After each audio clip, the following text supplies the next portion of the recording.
Here we go, welcome to a new video, and I'm talking about how you should not be joining the infantry or the artillery. You should be going for some sort of trade, engineers, REME, clerk, Ink Corps. Now I'm only joking. So I am discussing on why you should be joining possibly the infantry, the Royal Artillery or other units. I have done a sort of previous video on this, but I'm getting a lot of messages and comments again now. So many of you looking to join the British Army or maybe even the Navy and the Royal Air Force, and you can take this over to those services as well. And they really want to join the artillery or they really want to join the infantry, but they're going into the careers office and they're getting quite a high score, or they're being told they should look at other units or other trades, or they're speaking to friends and family, and the friends and family are pushing them to go, you know, join the engineers or join the REME. And just because they're saying that doesn't mean you should be. If you want to join the infantry, go and join the infantry. If you want to join the artillery, go and join the artillery. If you want to join the Royal Armoured Corps, go and join the Royal Armoured Corps. Just because the unit has a trade that maybe you can transition into civilian street when you leave the military doesn't mean it's right for you. Choose what you want to do because you think you will enjoy and you can see yourself having a successful career in. Because what might happen is you might join a unit that does a pretty decent trade, go and become a plasterer, bricklayer, electrician, vehicle mechanic, recce mech, but you might end up hating it because you don't enjoy that trade within the military. You'll only do 4 years and you won't walk away with a good enough qualification to transition across into civilian street. To get a really good qualification out of the military that transitions straight into civilian street, you have to do quite a bit of time and work your way up the ranks. You join the REME and you stay as a craftsman and get out after 4 years, you're most probably not going to get a really good sort of qualification that transitions across. Yes, you're going to have hands-on experience working on military vehicles, but it doesn't mean you're going to have those qualifications to walk straight into a good job. And a lot of the time, you may join these trades, you don't actually end up doing it. Say you join the Royal Engineers and you become plasterer, bricklayer, paint and decorator. You don't actually use those trades. I know people in the engineers who have got these trades and never touched them pretty much for the whole of the career. I know a sergeant, he'd never touched his trade. He was doing other stuff. So you may join to be this trade, but you may not actually use it. Vehicle mechanic slightly different, but you've got to work your way up. Choose a job that you are going to enjoy. And then if you really want a full career in the army, stay in the army for 22 years, 12 years.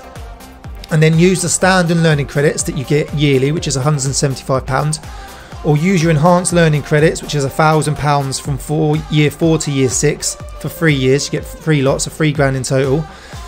After 6 years, it goes up to £2,000, 3 lots. That's £6,000 you can put towards courses that are going to benefit you and the army. If you don't use the enhanced learning credits while you're in the army, when you use them for resettlement or when you leave, you can put them towards anything you want, as long as they're on the Alcal's website. While you're serving, you can use them that benefit you and the military. But if you word it correctly, you can pretty much get away with doing most things. I was in the artillery in the Household Cavalry Regiment. I still walked away with a level 3 in coaching and teaching, a level 3 in mentoring. I walked away with a level 3 in first line management.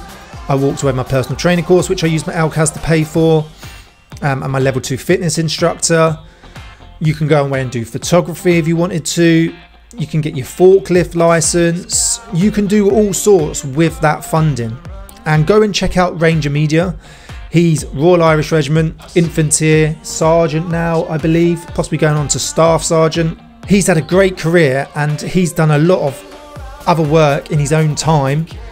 And he's ready most probably to transition across into that. He's done courses and spent money, his own money or Alcaz on that. Look at Coach Mike Chadwick, ex-Para-Reg, built a really successful business with a great app, coaching business. He went into the Royal Army Physical Training Corps after the infantry. There's so many other skills you can take away from the army. Work your way up the ranks in the infantry, in the artillery, and you can become a project manager. It's a great career after the army, really well paid. You can go into security. You also get a lot of downtime. Yes, you're busy, but you may be stuck in the block on an evening, or you might get a bit of annual leave after being on an op. Go and do an open university course, go and do a free course online. Go and do a trade that you really want to do, like a role that you really want to do, and then in your own time, go away and do courses and start your resettlement as soon as you join the army, and think about, what do I actually like as a hobby? I'll work on that, and then maybe when I leave the army and I've worked my arse off, I'll go and do that and get paid for doing a hobby that I really enjoy. Or you can do your project managing course while you're in the army. You work up the ranks, you can go and do degrees in business.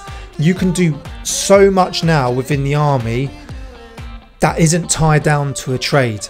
Because what will happen is you'll walk into the careers office and they have numbers to fill. Certain trades or roles maybe not hitting their quota for the training units that are coming up. So Harrogate, Purbright, Catterick, Winchester.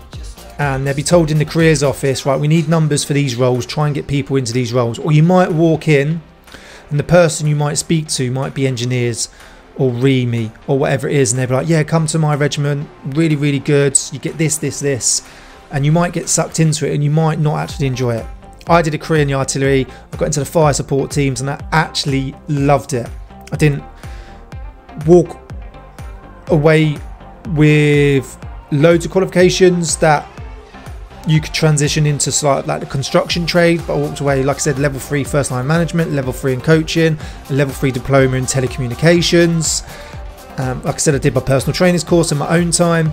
I've got a folder full of certificates that I got from being in the artillery and then in the household cavalry that, you know, have helped me when I've transitioned out of the army into civilian life. So just because family and friends are worried that you need a trade, you need a trade, you do not. You might even join the military and then like it after a few years, and then aspirations to go into the special forces, which are going to give you another full skill set and experience to help you transition into civilian life and give you another career. And now within the military, transferring between units and trades is so much more common. 20-30 years ago, people didn't transfer. They stayed in the unit that they were in. They did not leave it. Now, it's a lot more common. I went from the Royal Artillery to the Household Cavalry Regiment. People are transferring all the time. You can't just hop from between unit to unit, but you could transfer once. So if you join the infantry, do 8-9 years, 10 years, thoroughly enjoy it, go on some great ops, exercises, and then go, right, I want to do something else, transfer across. You might, like I said, join and go, do you know, actually I want to go and do Pathfinders. I've got a great infantry background, I want to go and do Pathfinders, go Pathfinders. Do you know what, I love this, I want to go and do Special Forces. Or you could go, I don't know, Signals, you can go be a medic. Not, this isn't for me, do you know what, I want to go and join 473 in the Royal Artillery. What they're doing is really cool. So you can transfer, but do not get sucked into joining a role because someone else wants you to join it. Go onto the British Army website, research all the roles, see what they're doing, see where they're posted, see what jobs they're doing, what ops and exercises they're doing, where they're going around the world. Really research it and think, do you know what, I'm really going to enjoy that. I want to go and join the artillery because I really just want to fire guns, or I want to fly drones, or I want to be in the fire support teams, I want to work in observation posts, I want to work on the front line with the infantry bods. Do you know what, I'm joining the army because I just want to shoot stuff and I want to blow things up. I'm going to go to the infantry. I'm going to go to the medics because the medical side really interests me, but I also want to be a soldier, so I'm going to join the medics because I really want to do that, and then I'm going to transition out and maybe become a paramedic, go and work in a hospital or something like that. I'm going to go and join the engineers, and I want to get a trade because actually I really do like that. That's what I want to do when I leave the army, but I also want to be a soldier as well. Only go and join those trades if that's what you really want to do, otherwise you're just going to hate it. So research the roles and find something that you're going to enjoy. Don't just be like, don't join the infantry, it's crap, it's rubbish. It's not. It's an absolute brilliant role. Like I said, I've done a video on this before, but I'm still getting messages, I'm still getting comments of people sort of getting pressured into something that they don't want to do because they've got quite a good score when they've gone and did like the BARB test, the assessment centre. Choose what you want to do. Hopefully this video has really helped you. Please like, share and subscribe if it has. Share with your friends, comment below with what your thoughts are. Have you been sucked into doing something that you don't want to do? I'd be very interested to know, but thanks for watching.